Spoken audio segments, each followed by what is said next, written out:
course, that's not financial advice, the yield, right? All right, we've got one final talk, so thank you all for making it through the first day, and then after the talk, there's going to be another panel discussion to round it out. But the final person to provide the chat, Brandon, Ampleforth, your stage. All right, thanks. Hi, I'm Brandon. I'm one of the founders and developer on the Ampleforth project. Today I'm going to talk about the spot decentralized flat coin. So for anyone who's been following the Ampleforth ecosystem lately, some of this should be familiar, but for everyone else, I suspect there's some new ideas here. I don't think I've heard anyone at the summit yet talk about the approaches we take, and I don't know about any other projects that do either. Spot is the culmination of a 5-year-long effort. And today I'm going to share the story of the journey of ideas that we took to get here. We started with a simple goal: to produce both an asset that serves a purpose and works in the long run. And honestly, we never imagined how challenging this would be when we first started out. 2018 was a very different time than 2023. So what do we mean by serving a purpose? Turns out there's a fairly quick and simple answer. We just asked, what's a better money going to look like, right? And economists have been thinking about this and writing about this for a very long time. You can go back and read all of their ideas. And I think that's something that we should do collectively as a space, read some economics, since we're building monetary systems. And the simple answer is better money is just something that is stable, inflation resistant, and would not rely on bailouts, right? So it would be free from the moral hazard that limits fiat that comes from bailouts. Fiat has a number of responsibilities that it tries to do, right? If you look at the dollar in particular, it tries to do 3 things. It tries to maximize employment, it tries to maintain moderate long-term interest rates, and it also tries to maintain stability. But the promise of an independent money is that it can focus on one thing and one thing only: stability.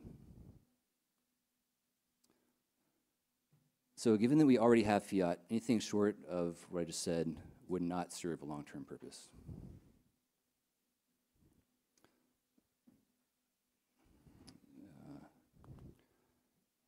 So the economist, Hayek, he talked about a couple of different ideas I think are relevant.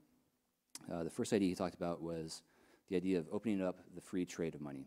What this does is allow individuals to choose what currency they use when they transact, and through this choice, it would raise the floor of money quality.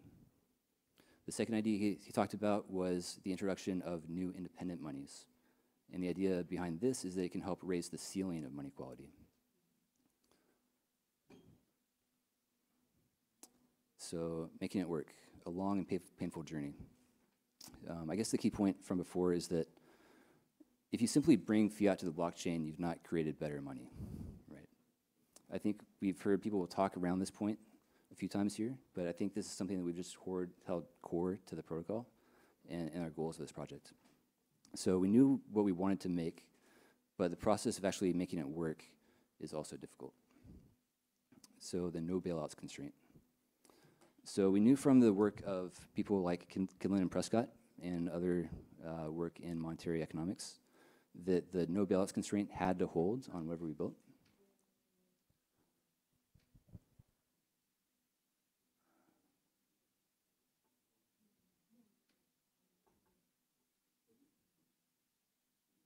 Sorry, I'm getting my notes here.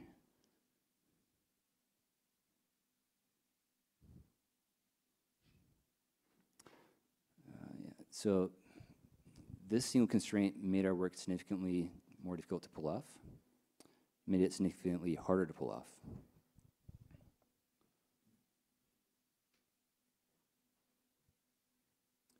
So this is, I think, the hard line that separates the Ampleforth ecosystem from every other projects out there.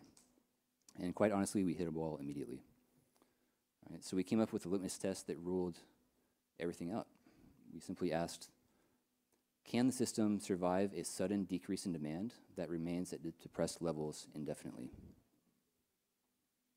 And sadly, we realized that all existing stablecoins failed this litmus test, including our own. So when we started in 2018, we had a design that we called Fragments, and it failed our own test for success, and so we abandoned it.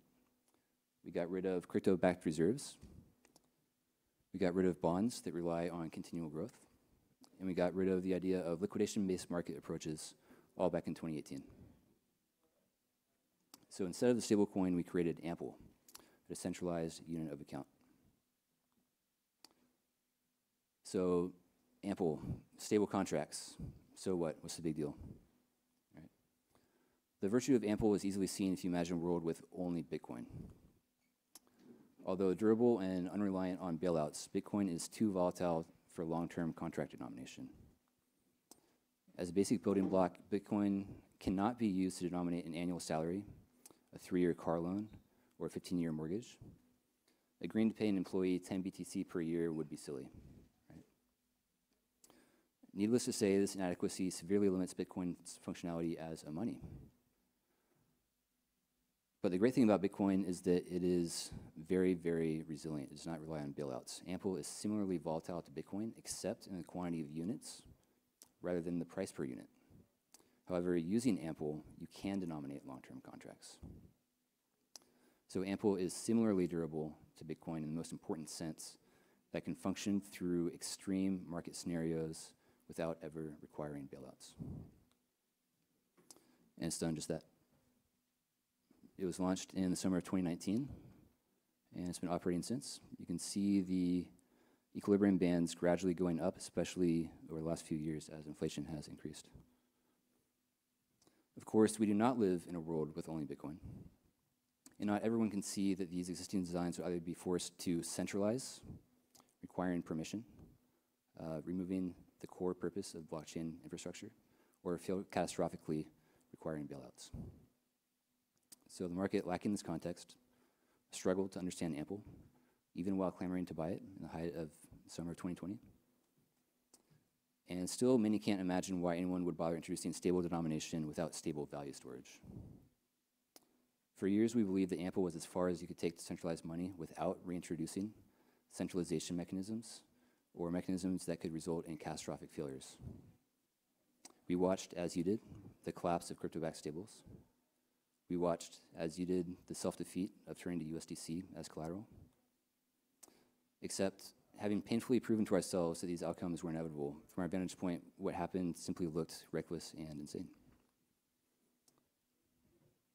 Then one day, our advisor came to us with a new idea, tranching.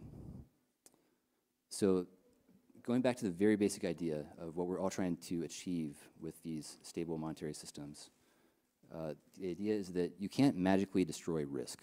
It can't just be magically destroyed like energy in the universe, but you can shift it around.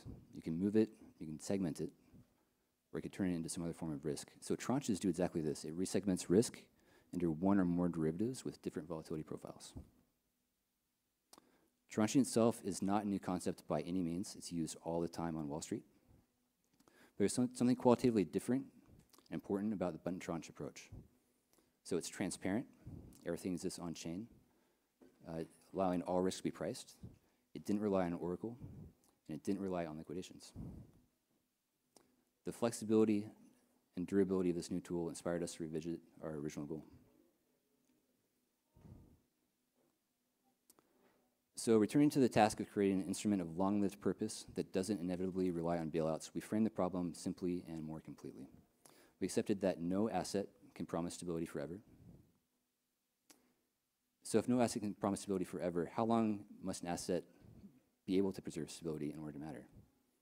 Well, considering the timeline of inflation, we just needed something that could function on the order of decades and centuries.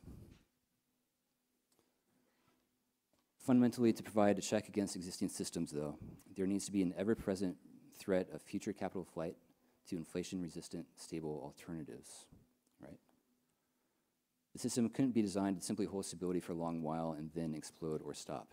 If you have a stable coin that doesn't work in a situation where you actually need it, then it's not serving the purpose that it needs in the marketplace. If it's not stable in the most extreme scenarios, then maybe it was never a stable coin to begin with. So in short, we need a system capable of holding decades or centuries of stability that would bend safely, rather than break catastrophically in the face of extreme market events. And the system needed to always be capable of resuming value storage after disruption without requiring bailouts. So in the spring of 22, we sketched out the SPOT protocol. As our advisor proposed, SPOT could use low volatility senior ample tranches as collateral for stability. But there's still one obstacle. The problem with the tranche is that at some point it matures to the underlying collateral. At some point you pay out the different tranches, the seniors and the juniors. Tranches provide stability, right? If you take the low volatility segment of a volatility profile, you get stability, but at the cost of fungibility, because at some point there's a maturation date. So our challenge would be to create a perpetual senior tranche that incentivizes rotating out maturing tranches in exchange for rotating in fresh tranches. And at the time we didn't realize this, but this byproduct of maturing tranches also became a defining quality of the system in terms of how it degrades when it needs to degrade. Automatic tranche expiration was also the key to graceful degradation.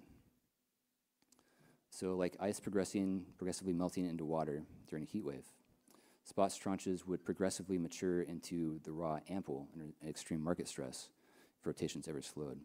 So imagine a stablecoin that instead of breaking, it simply devolves to its underlying collateral. That's essentially what SPOT is doing here. And like water progressively freezing back into ice, raw ample would be rotated out for senior tranches after a shock settles and rotations resumed. So when faced with extreme market turmoil, the price of SPOT would become temporarily more volatile, bending safely rather than breaking catastrophically.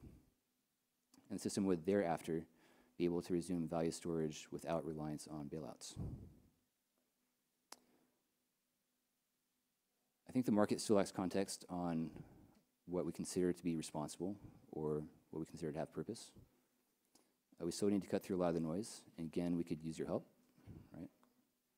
This time, however, we've spared everyone the anguish of differentiating between a stable store of value and unit of account. So the solution may appear new and stranger than fiction, but the proposition is simple. If helpful, you might consider SPOT a first proof that blockchain technology can solve a problem of substance that otherwise truly cannot be solved: inflation. So to recap, SPOT is a purely decentralized flat coin that does not rely on any permissioned asset. There are no real-world assets, no centralized custodians. Does not rely on liquidations. It's a simple feed-forward system that does not use an oracle as part of its stability mechanism. It bends safely rather than breaking. I didn't talk about this today either, but it's also not subject to bank runs, and we give the proof in the white paper. I'm happy to talk about that more afterwards if you want. And most importantly, it's a system that can survive any extreme market turmoil, right? So excuse the dramatic end slide, but if you've been nodding along with anything that we said here, definitely come out and talk with us. This is the result of the work of many people. I'm just one messenger from the Ample4th community, so I want to give a shout out to Evan, Manny, and Nitin, and the rest of the Ample4th ecosystem. If you want to check out more about the protocol, head over to spot.cash. So thanks.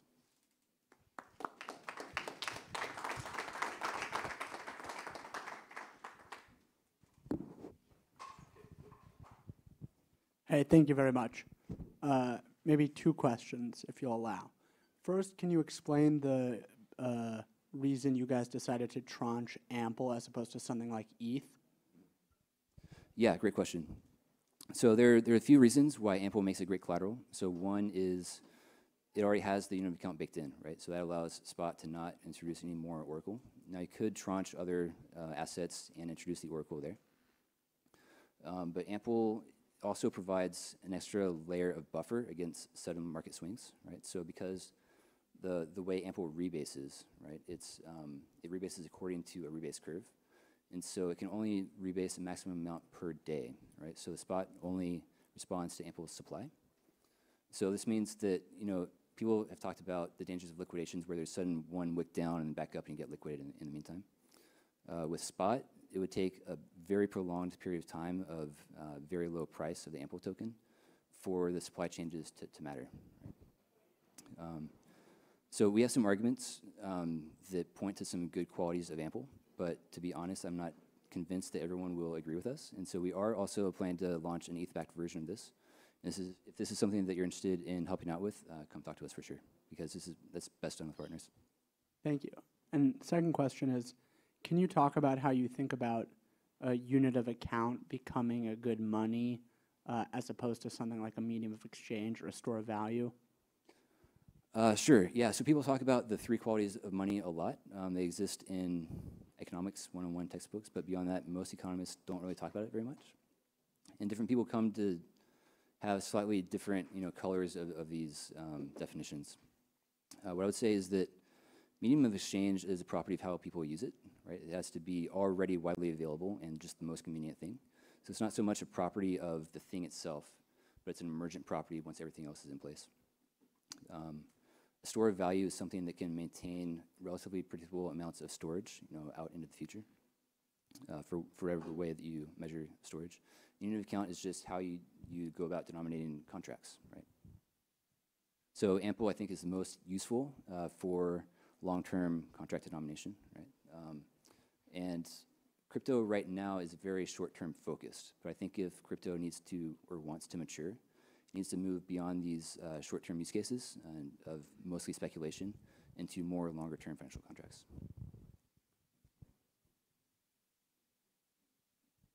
Got more time for questions.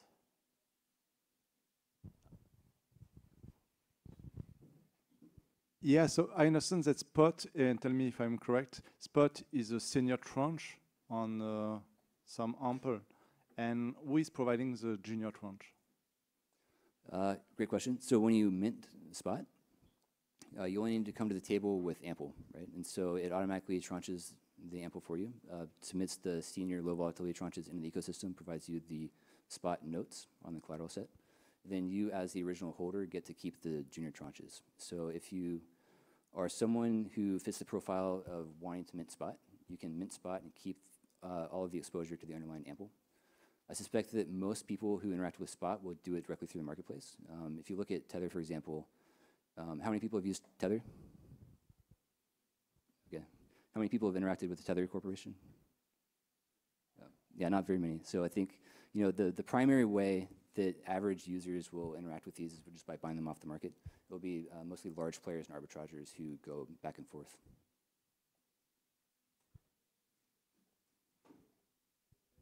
Oh, please. Because then you will follow the path of all the protocols like Liquidity or MakerDAO back in the days where, well, if you don't have the arbitrageur because it's a speculative position and you need to get some kind of leverage, what will happen? If there's no arbitrage? Yeah, because you need someone to take a risk because it's not a one-to-one and you take leverage more or less. If you borrow Spot to sell it on the market to make a profit margin, then you still have a short position in Spot, and you need to hope that at some point it will go back to $1 or 1 amp. So what happens to be sure that the price of Spot remains close to 1? So I think the question you're asking applies to any asset, and the question essentially boils down to what happens if there's no arbitrage that takes place. Yeah, and we know that Liquidity or MakerDAO, that this arbitrage doesn't work if 100% well. So the short answer is that if there's no arbitrage, then there's no arbitrage. Okay. Yeah, but that's the point. And if it works, it works.